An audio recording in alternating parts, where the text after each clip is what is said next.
ছবি তো তোমরা আগেই দেখেছো, তাই আজ শেয়ার করছি রেসিপিটা। তো সেদিন বাড়িতে কিছু লোকজন এসেছিল, তাই স্টার্টারে বানিয়েছিলাম এই কাবাবের রেসিপিটা। একদম সহজ একটা রেসিপি, কোনো ঝামেলা ছাড়াই বাড়িতে খুব সহজে আর খুব তাড়াতাড়ি বানিয়ে নেওয়া যায়। আর খেতেও কিন্তু পুরো দোকানের মতোই হয়। তো প্রথমেই আমি বোনলেস চিকেন নিয়ে নিয়েছি। সেগুলোকে যতটা পেরেছি হাড় বাদ দিয়ে ছোট ছোট টুকরো করে নিয়ে দিয়ে দিলাম স্বাদ মতো নুন, 1 চামচ মতো গোলমরিচের গুঁড়ো, গরম মশলা গুঁড়ো, আদা রসুন বাটা 2 চামচ, দিয়েছি সয়া সস 1 চামচ পরিমাণে, কাশ্মীরি লাল লঙ্কা দিয়েছি 1 চামচ, আর দিচ্ছি একটা পাতিলেবুর রস।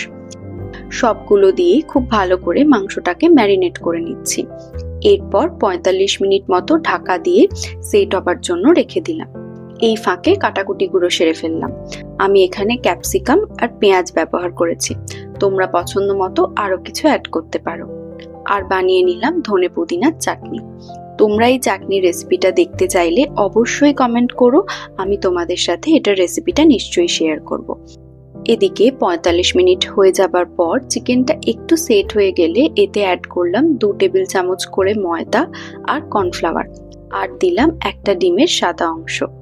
সবটাকে খুব ভালো করে আরো একবার মেখে নিলেই 80% কাজ শেষ। এবার এক এক করে স্টিকে গেঁথে ঝটপট সবকটা রেডি করে নিচ্ছি। কিছুটা আমি এখানে ফ্রাইং প্যানে করেছি আর বাকিটা আমি ওভেনে করেছি। তোমরা তোমাদের যেভাবে সুবিধা হয় সেই মতো করো। ফ্রাইং প্যানে বাটার দিয়ে তার সাথে অ্যাড করলাম অল্প সাদা তেল। এরপর প্যানে এক এক করে সবকটা দিয়ে মিডিয়াম ফ্লেমে ঢেকে ঢেকে ওই 15 থেকে 20 মিনিট মতো কুক করতে হবে। এদিকে ওভেনেও কয়েকটা বসিয়ে দিলাম 20 মিনিটের জন্য। মাংস ভেতর থেকে কুক হয়ে এলে নামিয়ে অল্প বাটার ব্রাশ করে দিলাম। এদিকে ফ্রাইং প্যানে যেহেতু বাটার দেওয়াই ছিল, তাই আর আলাদা করে দিইনি।